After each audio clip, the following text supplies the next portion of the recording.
하나님 말씀 마태복음 24장입니다. 우리 주보에는 24장 3절부터 31절까지인데 오늘 본문을 중심으로 해서 3절부터 14절까지만 우리 교독하겠습니다. 신약성경 41쪽 정도에 있습니다. 마태복음 24장 3절부터 14절까지만 교독합니다. 예수께서 감난산 위에 앉으셨을 때에 제자들이 조용히 와서 이르되 우리에게 이르소서 어느 때에 이런 일이 있겠사오며 또 주의 임하심과 세상 끝에는 무슨 징조가 있사오리이까.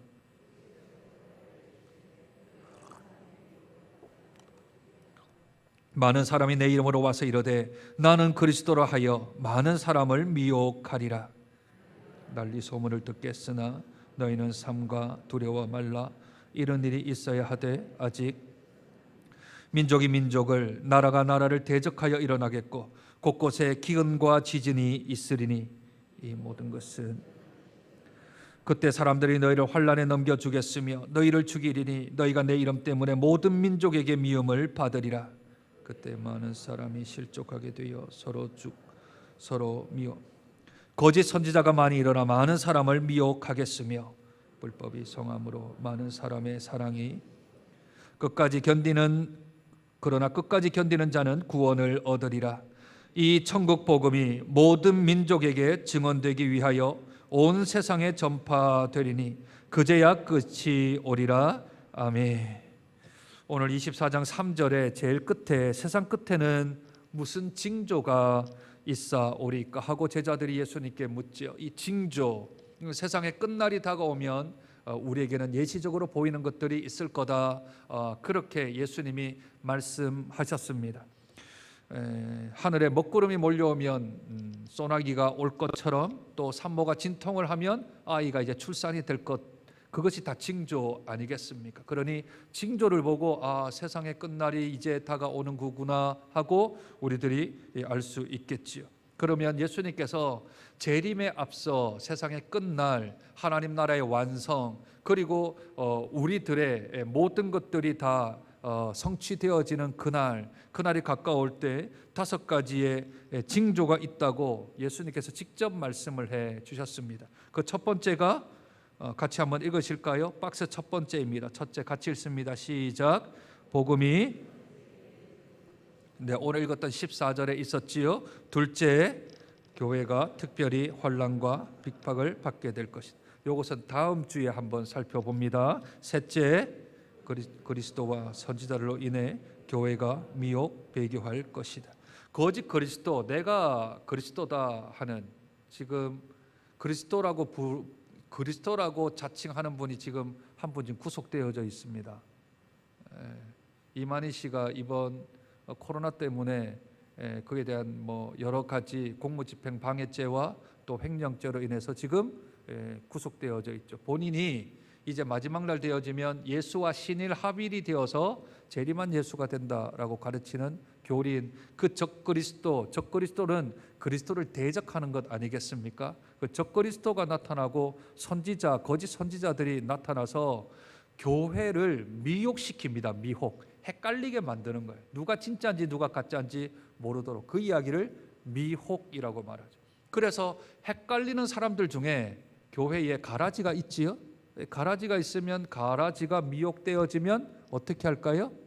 배교를 하는 겁니다. 배신한다는, 교회를 배신하는 일들이 있게 되겠지요. 그러니 이적과 기적이 이제 예수님이 재림하는 날이 오면 올수록 하나님의 역사 말고 사탄의 역사들이 여기저기 일어날 것입니다. 그래서 거기에 헷갈려 하면 안 됩니다.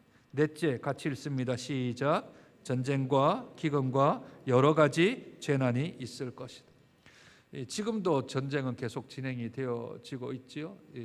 유대인들과 팔레스틴의 전쟁은 그것은 그냥 1년 365일 계속 진행되어지는 상태입니다. 이 전쟁과 또는 기근과 같은 일들이 계속해서 더 진행될 터인데 예수님이 오면 올수록 그것이 4분의 1이었다가 2분의 1이었다가 3분의 2였다가 점점 커질 겁니다.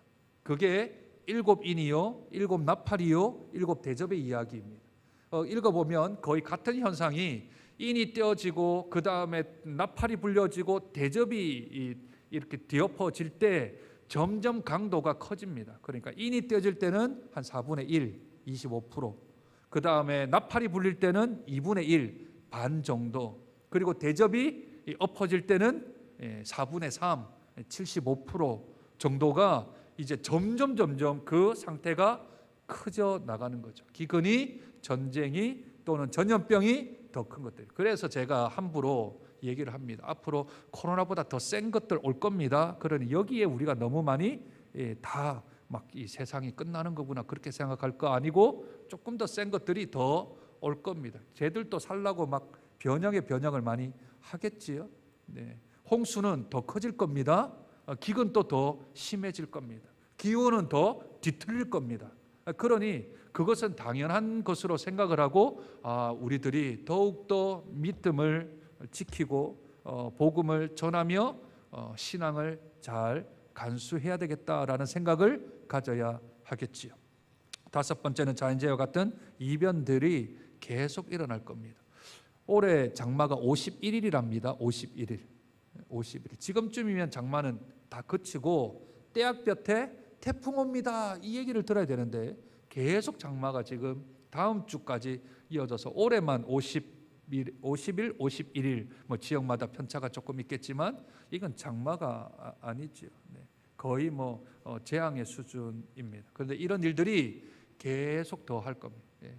규모가 더 할 겁니다. 그게 계시록에서 우리에게 주는 메시지입니다. 이제 정말 주님이 오시는 날이 다가오는 거구나라는 생각들이죠.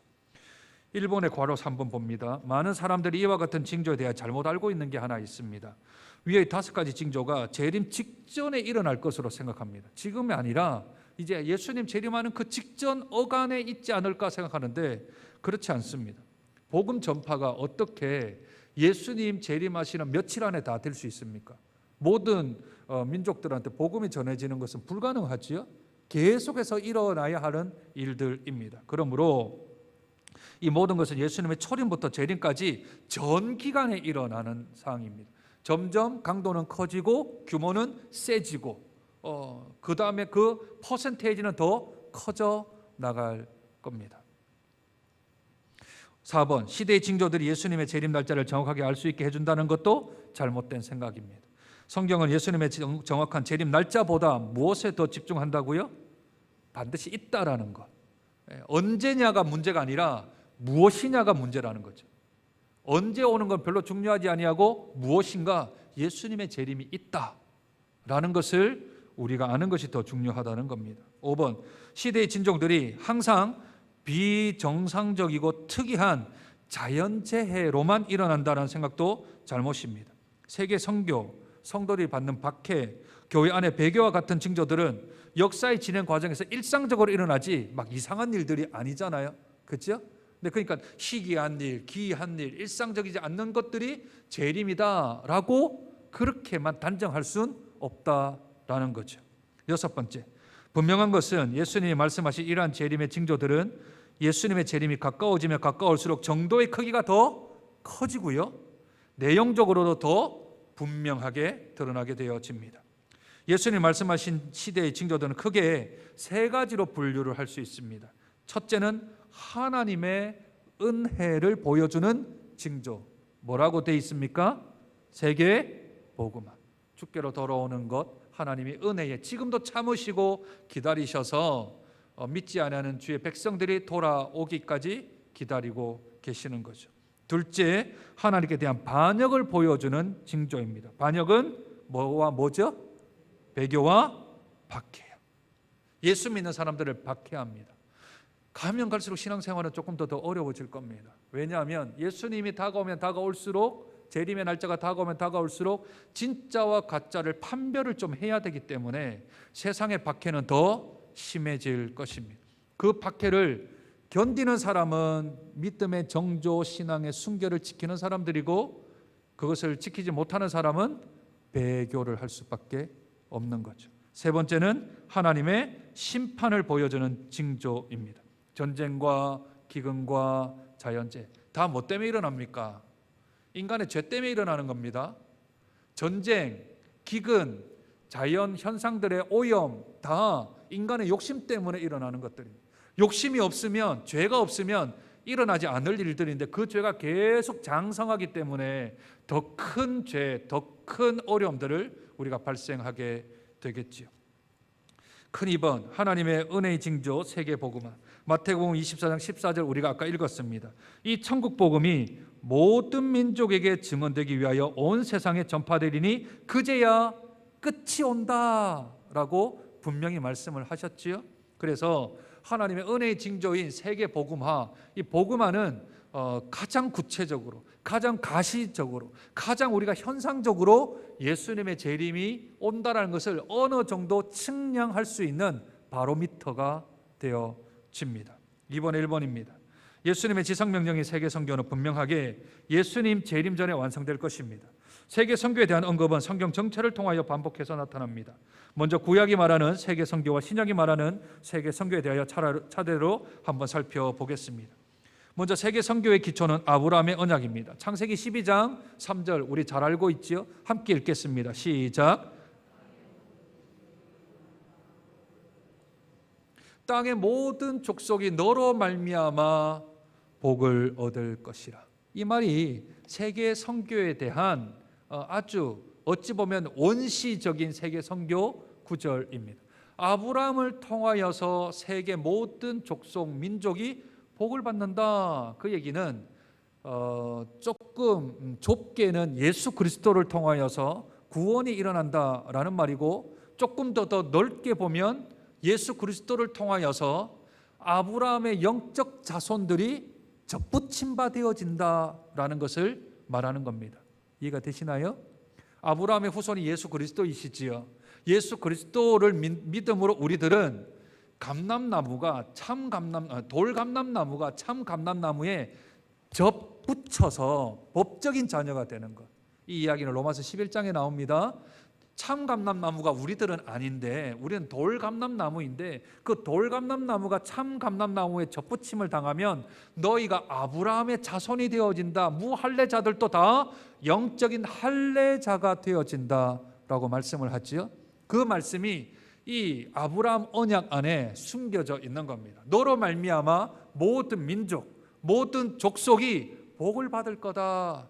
유대인들만 복을 받는 게 아니고 너의 후손들만 복을 받는 게 아니라 모든 민족이 다 너를 통하여 복을 받는다. 예수를 통하여, 복음을 통하여, 선교를 통하여 복을 받는다라는 것이 조금 아주 희미하지만 창세기 12장 3절에 아브라함에 대한 축복에 대하여서 나오고 있는 겁니다. 그 이야기를 조금 정리했습니다. 우리 줄친 부분 한번 볼까요? 아브라함의 언약은 하나님이 아브라함과 아브라함의 후손을 통해 세계 모든 만국이 하나님의 구원 속으로 들어올 수 있도록 하겠다는 하나님의 계획이십니다. 그 계획이 지금 성취되었잖아요. 그렇죠? 근데 이 땅에 성취가 되어져 버렸습니다. 아브라함 한 사람으로 말미암아 있었던 그 복이 세계 열국 가운데서 퍼져 있는 것을 저희가 지금 보고 있고 듣고 있고 지금도 하고 있으니 이 일은 계속 진행 중이지요.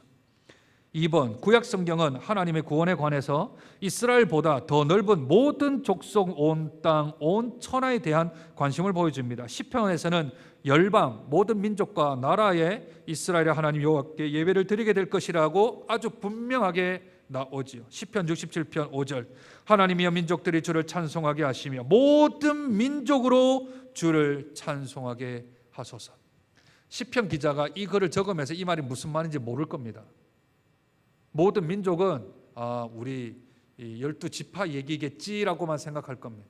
왜냐하면 유대인들이, 히브리인들이 자기들 말고 하나님을 믿는다, 야훼를 믿는다는 생각은 절대 할 수 없습니다. 그러니 시편 기자가 이걸 쓰면서도 이건 아닐 거야 라고 생각을 했을 겁니다. 왜냐하면 하나님이 영감을 주셨지만 미래를 바라보는 통치적인 것들을 안 했으면 쓰면서도 잘 몰랐을 것입니다.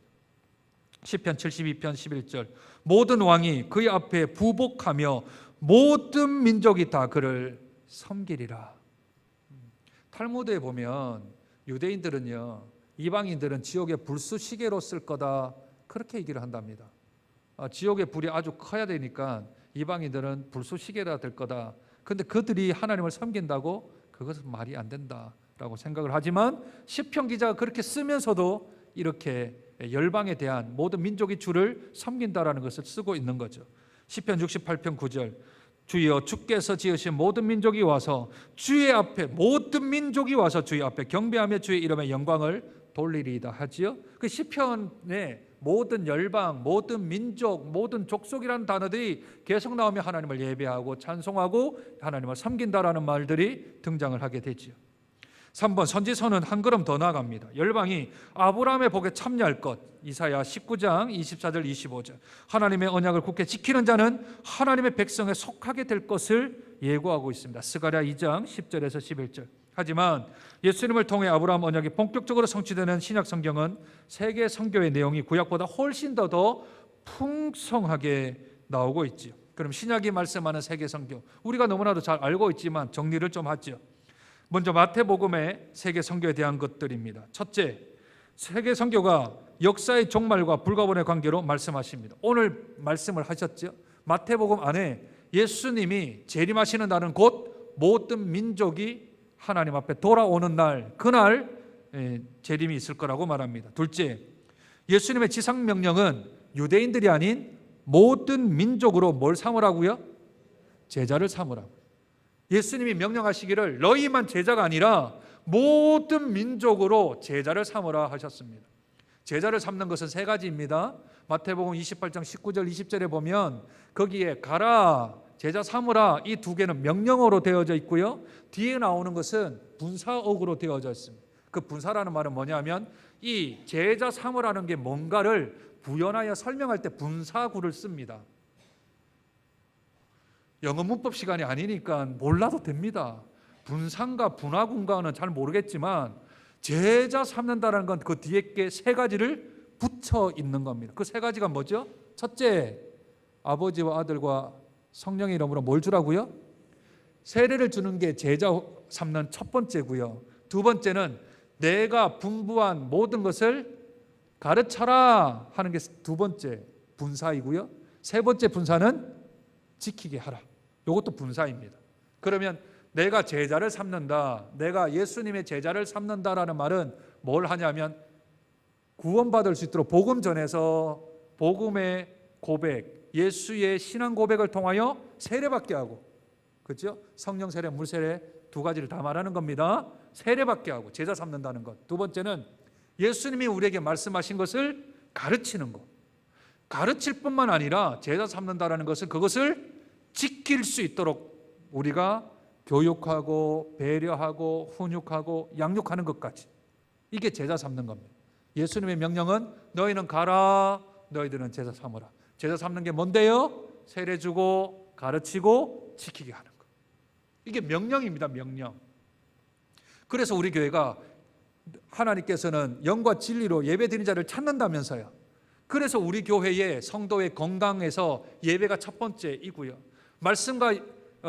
말씀으로 기도로 양육과 훈련은 예수님이 제자 삼으라 했으니 말씀과 기도로 양육하고 훈련하는 게 예수님 명령이지 않습니까? 그러니 그게 있는 거고, 사도행전 1장 8절, 성령이 너에게 임하시면 너희가 권능을 받고 온 예루살렘과 온 유대와 사마리아와 땅 끝까지 이르는데 증인되라 했으니 그게 전도와 선교이니 교회의 세 가지 축이 예수님이 명령하신 것, 우리에게 말씀하신 것, 마지막에 우리에게 명령하신 것, 그것 다 우리 교회가 이걸 하는 게 성도의 영적 건강을 책임지는 거다 하여서 이 세 가지를 우리 교회의 모토로 삼은 거죠. 그럼 내가 영적으로 건강한가 안 건강한가, 내 예배 잘 드리는가, 내가 말씀과 기도로 양육하고 훈련받고 있는가, 내가 전도하고 선교하고 구제하고 있는가, 이걸 나의 영적인 건강 상태를 체크하는 체크리스트의 가장 기본이 되어지는 거죠.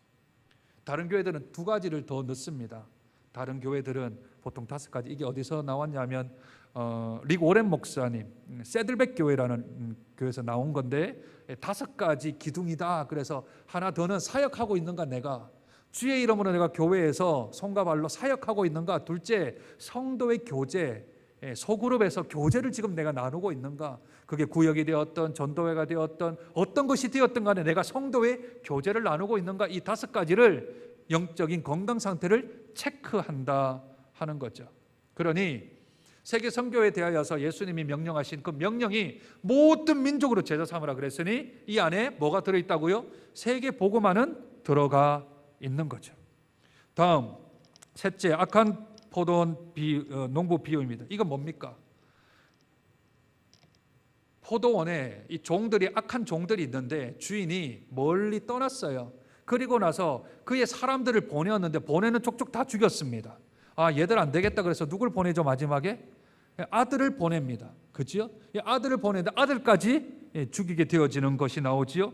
여기에서 하나님은 주인이고 포도원은 하나님 나라입니다. 그래서 이 사람들이 아들까지 죽이자 안 되겠다고 해서 이 종들을 다 갈아치운다 그랬죠. 원래 있었던 종들은 유대인들이고요, 갈아치우는 종들은 이방인들입니다. 그래서 이 또한 이방 선교에 대한 예시가 들어있는 겁니다. 네 번째, 예수님은 설교와 비유를 통해 이방인 선교를 보여주셨습니다. 실질적으로 이방인들을 구원 또 하셨죠. 혈루병 걸린 여인도 아마 이방인으로 치부를 하고요, 수로보리게 여인은 개와 같이 취급을 받았던 여인이기도 하죠. 백부장들은 다 로마 사람들입니다. 그러니 다 이방인들도 주께로 돌아오는 역사가 예수님 안에도 있었죠. 다섯째, 마태복음의 족보가 이방인 선교를 설명을 합니다. 마태복음 1장에 족보가 나오지요. 14대가 나와서 전체가 42대가 나오는데 아브라함부터 예수님까지 물론 축약된 겁니다. 그런데 그 안에 원래 족보에는 없어야 될 이름이 5개가 등장을 합니다. 그것은 여인의 이름들입니다. 이스라엘은 남아선호 사상이며 가부장 제도이기 때문에 족보에 여자 이름이 들어가지 않습니다. 그런데 성경 족보에는 여자 5명이 들어가는데 여자 5명 중에 마지막 예수님의 어머니인 마리아를 제외하고는 나머지 4명이 다 예수님의 조상들인데 그 조상들이 다 이방 여인들이거나 아니면 불순한 여인들로 가득 채워져 있습니다. 제일 먼저 나오는 게 유다의 며느리 다말이죠. 다말은 가나안 여인이었습니다. 그 다음에는 여리고성에 들어갔더니 누가 있어요? 기생 라합이 있었죠.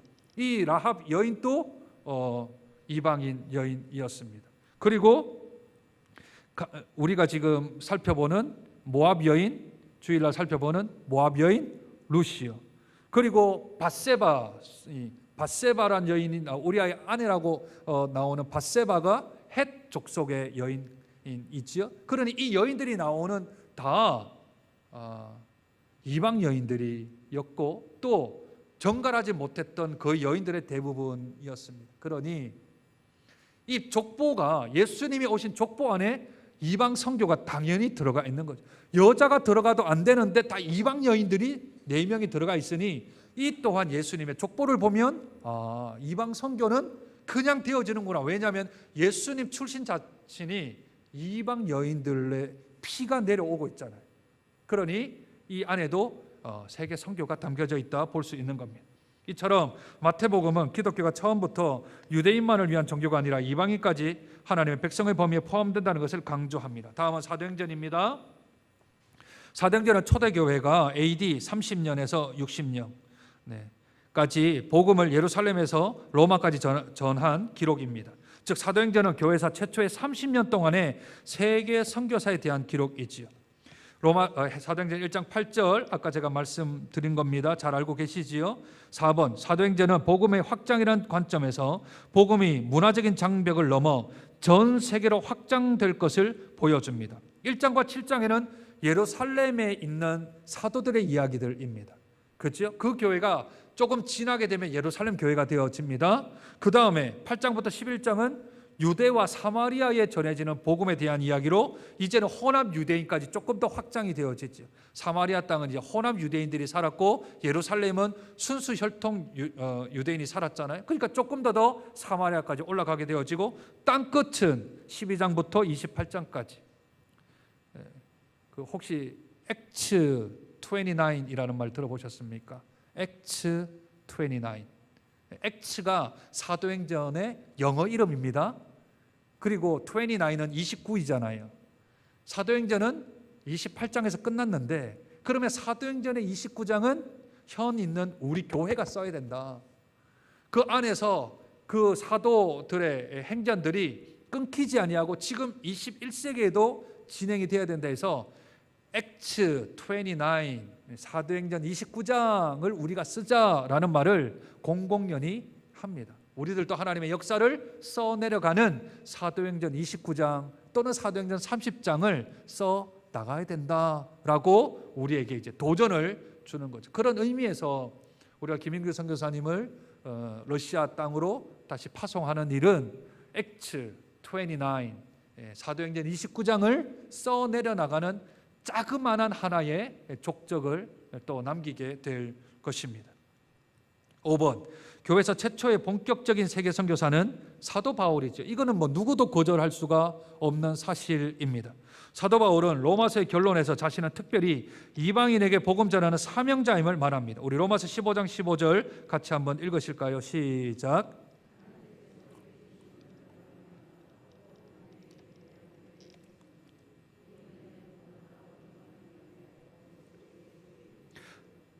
이 은혜는 곧 나로 이방인을 위하여 라고 하며 아예 세계 선교사라는 말을 그냥 딱 공공연하게 쓰고 있지 않습니까? 그러므로 사도 바울이 위대한 성경 저자 이전에 위대한 선교사이지요.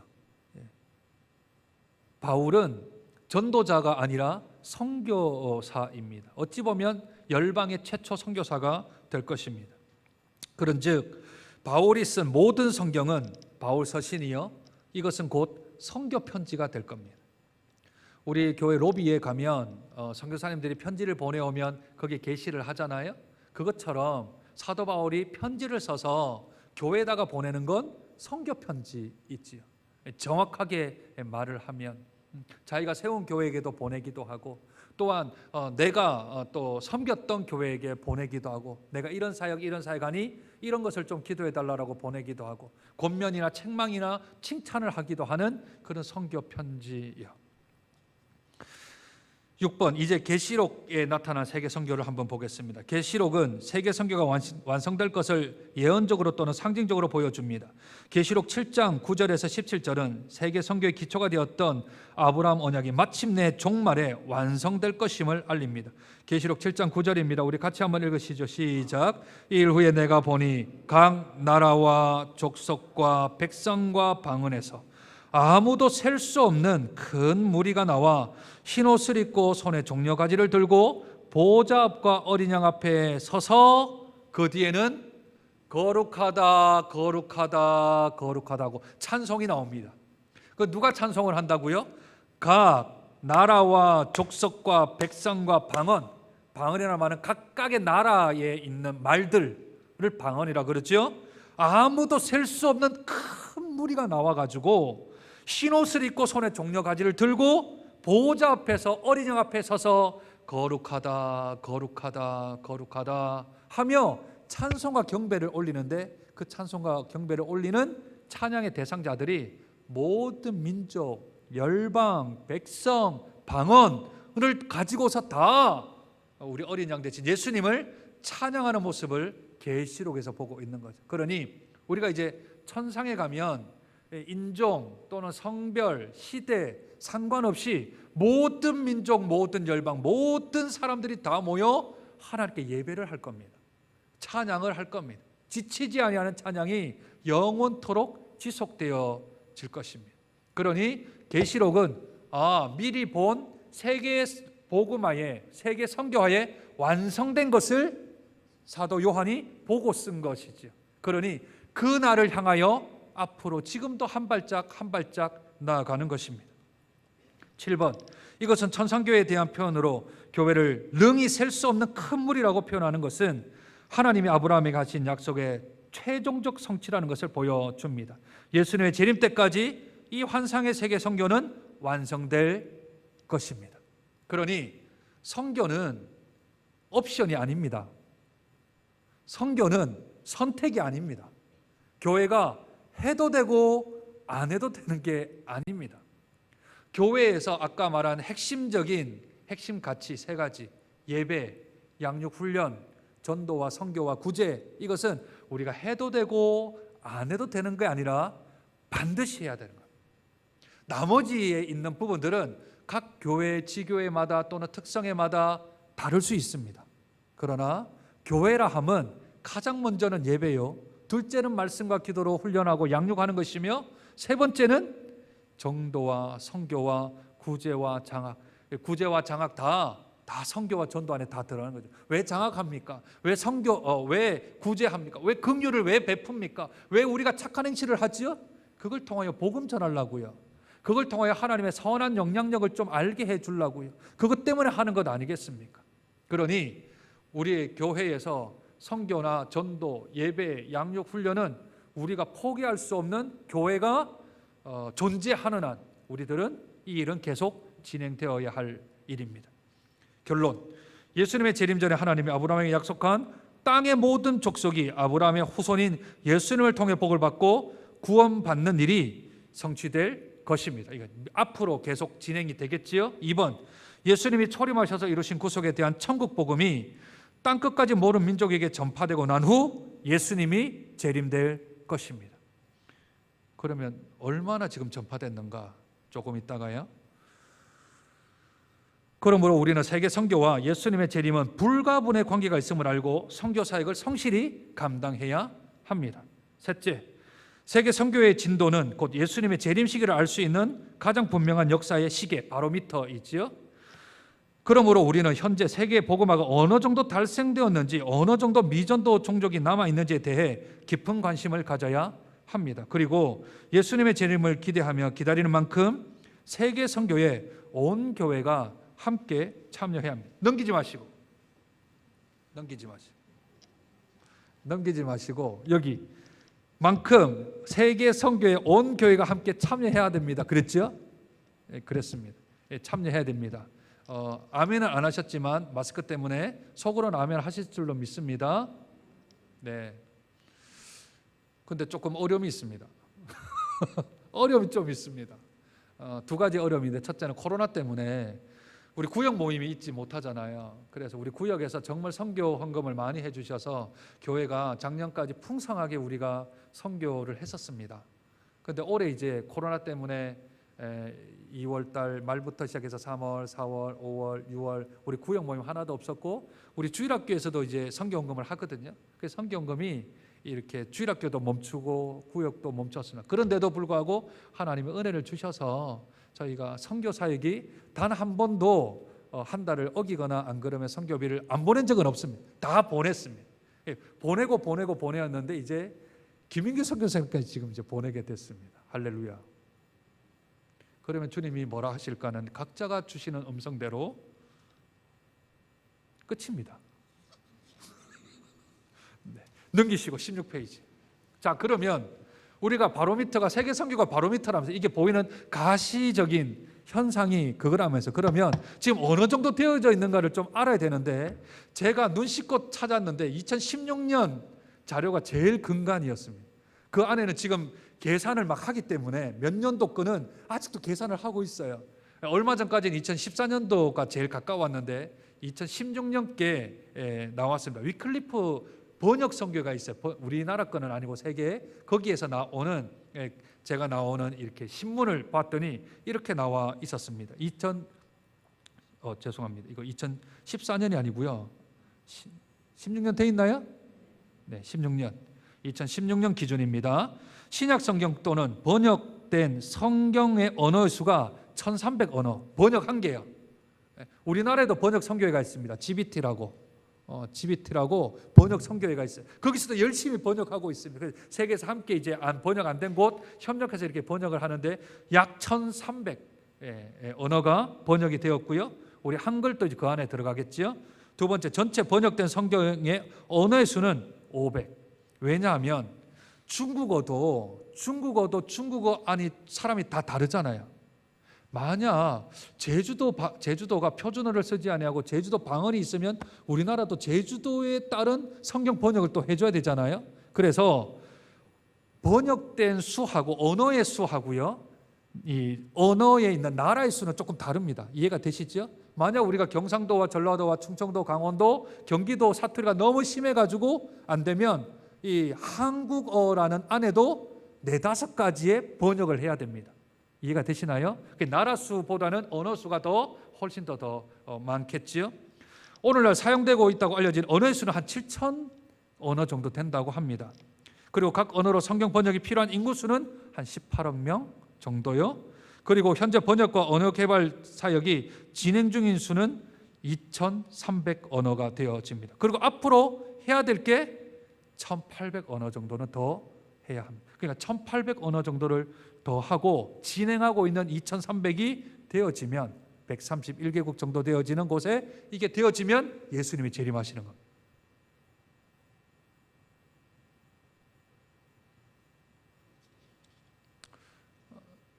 추정은 할 수 있는데 확정은 못합니다. 왜냐하면 옛날에 번역하는 속도하고 지금은 첨단 문명이 들어와 있기 때문에 번역을 훨씬 빠르게 하고 요새는 언어를 만들지 않습니다. 언어를 만들지 않습니다. 인도네시아 어떤 섬에는 그 사람의 전통말을 우리 한글을 쓰는 데도 있습니다. 표기 나는 대로 써주는 거죠. 영어 알파벳을 옛날에는 문자를 다 써줬거든요. 그들이 쓰는 것들을 다 언어를 만들어줬는데 그 언어 만드는 게 너무 힘들어서 그 언어를 만드는데 아버지 선교사 돌아가시고 아들 선교사가 이제 겨우 뭐 복음서 하나 정도 번역하고 또 천국 가시고, 그래서 요새는 따로 언어를 만들어주지 않습니다. 기존에 있는 언어 중에 가장 이 사람들의 말을 잘 표현할 수 있는 언어를 가져와서 그게 영어든 그게 일본어든 그게 중국어든 그게 한국어든 상관없이 그 사람들한테 딱 맞는 언어를 그냥 기존에 있는 언어를 주고 번역을 빨리빨리 좀 하려고 그렇게 애를 쓴다는 얘기를 들었습니다. 그럼 세계 인구는 얼마인가? 2020년 도에 따라서 77억 9천 명, 78억 명 정도 된다고 추정합니다. 추정. 왜냐하면 나라별로 다 인구 조사를 우리나라처럼 이렇게 정확하게 하는 나라들이 잘 없지 않습니까? 누가 있는지 누가 없는지도 모르고 인구 조사가 안 되는 나라들이 있기 때문에. 그러면 세계 종족 수는요 11,492개 정도예요. 미전도 종족, 전도가 아예 안 된 종족, 나라 수 말고요, 종족이 6,817개 41억 명 정도가 되어지고, 반대로 전도가 되어진 곳은 4,675개 32억 명 정도가 되어집니다.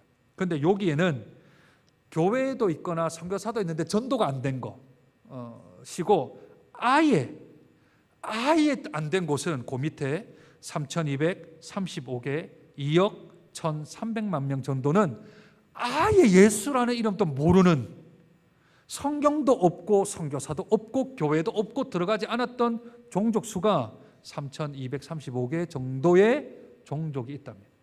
이 종족들한테 복음이 전해지고 성경이 전해지면 그때 주님이 오시죠.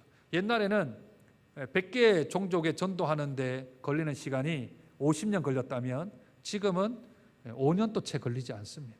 왜냐하면 워낙 사람들이 많고 또 하나님 나라 관점으로 볼 때 지금 준비된 선교사가 어디에 제일 많냐 하면 중국입니다. 중국이요. 중국의 가정교회를 한 7천만 정도로 봅니다. 7천만에 그 지도자, 가정교회 지도자 수를 한 100만 명 잡거든요. 100만 명. 그 100만 명의 자녀들을 다 선교사로 보내고 싶답니다. 제가 직접 들은 이야기입니다. 제가 가정교회에 가서 직접, 물론 뭐 벌써 한 10년이 조금 지났긴 했는데 그 선교사 자녀 3명인데 3명 다 한국인 선교사한테 보내서 다 실크로드를 따라서 아직도 복음이 전해지지 않는 데를 다 보내겠다고 하고 3명 다 선교사로 다 서원을 하고 훈련 받았고, 제가 한국 들어와서 다시 들었던 얘기는 제가 갔던 그 남양이라는 그곳의 가정교회 지도자는 셋 다 저 이슬람 쪽으로 다 보냈다라는 이야기도 제가 전해 들었습니다. 그러니 우리나라는 뭐 몇만 명 보냈습니다. 몇만 명 보냈는데 선교 제2위이거든요, 세계. 그런데 100만 명이 기다리고 있습니다. 지금 100만 명이 가서 퍼져버리면 이건 뭐 그 융단 폭격이 가능하겠죠. 그러니 시간을 우리가 헤아릴 수는 없습니다. 세계 복음화를 우리가 어떻게 측량을 할 수 없지만 이렇게 계속 번역이 되어지고 전도가 되어지고 선교가 되어지면 주님이 오시는 날이 훨씬 가깝게 다가온다라는 것을 우리가 알면 됩니다. 아까 말했듯이 시기는 중요하지 않습니다. 그러나 그때는 반드시 온다라는 것을 깨닫고, 우리들도 그날은 멸망의 날이 아니지 않습니까? 심판의 날이 아니지 않습니까? 우리에게는 완성의 날입니다. 우리에게는 축복된 날이지요. 모든 것들이 다 성취되어지는 기쁨의 하나님 나라의 완성의 날이므로 우리들은 하나님이 명령하신 이 세계 선교회에 열심을 다하여서 기도하고 후원하고 보내고 또 가는 그런 선교 사역들이 계속해서 진행되어야 될 줄로 믿습니다. 이것은 하나님의 명령입니다. 그 하나님의 명령을 잘 따라 나가는 우리 복된 장정교회 그리고 우리 성도님들 되시기를 주님의 이름으로 축복드립니다. 주기도문합니다. 하늘에 계신 우리 아버지여,